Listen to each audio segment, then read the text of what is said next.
Happy Monday, everyone. I've just come out to see the peppers, and Miracle is, as always, running around the garden doing her thing. Aren't you, love? Yeah. Cutie.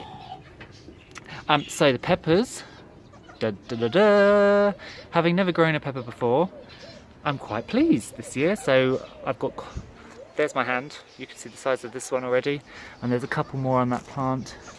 There's some in there as well. We've got tons of flowers still, and then we've actually got all of these pepper plants as well. They've just started to flower. So yeah, really happy with the peppers. They're doing really well, and I hope I can get some to ripen up. Now the aubergines aren't doing as great. I've got a lot of flowers, but so far they've all fallen off. I don't know whether it's because they haven't had enough water, so I'm upping the watering regime, but I'm hoping they've been pollinated. If the peppers have been pollinated, I can't see why the aubergines won't have been, so fingers crossed. So here's my first lot of carrots that I put in. They haven't really done anything. It's been very dry, so they haven't really had the chance to grow properly. But my next rows are starting to come through. So I've got 3 rows I'm doing Yellowstone, Amsterdam and Purple Haze. There's some more here, some more here, and some more here. The thing with carrots is they take so long to germinate that you kind of either forget about them or just think they've all failed. But after 2 or 3 weeks they do start showing. It doesn't seem to be that, you know, if you've got warmer weather they will germinate any quicker. Just doesn't happen. So you have to be patient with carrots, which is not one of my strong suits. Patience, that is.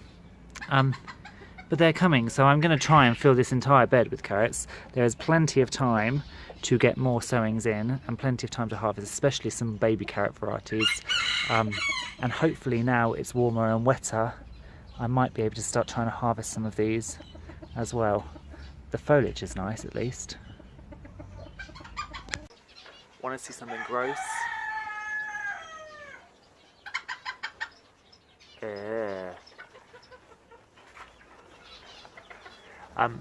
This is called a red top, and it is an amazing flycatcher. I've got 2 of them. I've got one down by the greenhouse. I've got this other one halfway down the garden outside the shed where the chickens are. And it has this kind of horrible bait. It comes with this bait that you add water to, and it attracts all the flies. And it's particularly attractive to young female flies, so they come in here and die before they get a chance to lay their eggs. And I am amazed how good it is, how well it works. It's only been going for a couple of days. And look at the grossness. And all of those would be flying around the garden otherwise. So if you're looking for a fly thing, red tops. Well, I just got back from shopping and I can never go out and not return with a plant or something. I popped into Poundland, and Poundland have got their garden stock in. So these tin buckets are £1. So I got 2. They're a bit twee for me with this whole flowers thing, but I will position them this way round so you don't see any of the flowers bit. And then I picked up these 2 little Suetonius from Wilko. These are £2 each, and they're lovely.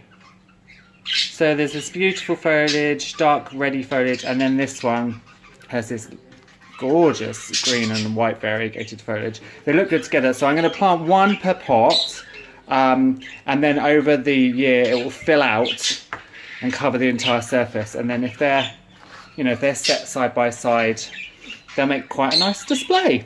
So for £3 a pot, not bad. So who puts bulbs and tubers and things in the cupboard and then completely forgets about them? Me! I've just discovered these Begonia tubers that I had completely forgotten about. I grew them last year. They come up in a big double red flower. They're really, really nice, and they remind me of my godmother's mother, Nana Noon. So I like to grow a few, but they were just in a plastic bag that I'd left in the back of a cupboard. So I've shoved them into some soil. I mean, I know it's July, so they're not going to get a huge amount of growing good done. I might get a few flowers, but mainly it's kind of important just to get them in the ground so that they can grow some leaves and create some energy to feed back into the tuber for next year. And so if I remember them next year, hopefully I will, they should be better. But yes, oops. So if I've got one tip for you today, go and look in your normal bulb and tuber storage places, because you might discover some things you've completely forgotten about. Well, those seeds that I started last Sunday, so it's been a week, they're just starting to come up. So these are the Mizuna seeds. There is a little bit of cinnamon basil coming through. This, see, I always should label and I never do, but by the look of that, I think that might be chard. Bright lights. And then these, I've got no idea. They may be lettuces. Are they lettuces? I can't remember. And then in here I found these runner beans from, well, they should have been planted by 2011, so I think I put 3 rows or something in just to see what happened, but one is coming up, so that's quite miraculous. And then I think, oh, actually, is there another one coming up here? There is another one coming up here, look. So I'll have a couple of those, and I think I've got beets in here, but nothing has appeared yet, but beets take a while. So I think I've got beets and runner beans, which means these must be lettuces. So I'm happy to see new plants coming on. Well, it is D-Day for the boys. I had 7 of these Suetonius quail, or Japanese quail, hatch out. 4 of them are girls, 3 are boys. So these little guys are being culled today, so we can put them in the freezer. They're 8 weeks old, so I highly recommend keeping quail. If you eat a little bit of meat and you want a bit of supplement to your diet, I highly recommend these guys because they mature within 6 to 8 weeks. You can cull them between 8 and 10 weeks. The girls will lay you lovely eggs. The boys will give you a little bit of meat. They're way easier to keep than chickens. And then when you cull them, it's way easier than chickens as well, because you don't need to do any of the neck wringing or the plucking, because all you do is snip their heads off and then you just skin them. So you don't even need to pluck them or anything like that. So goodbye, little guys. Thank you for all you've done. And then I'm going to go and let the girls out into the aviary in a minute.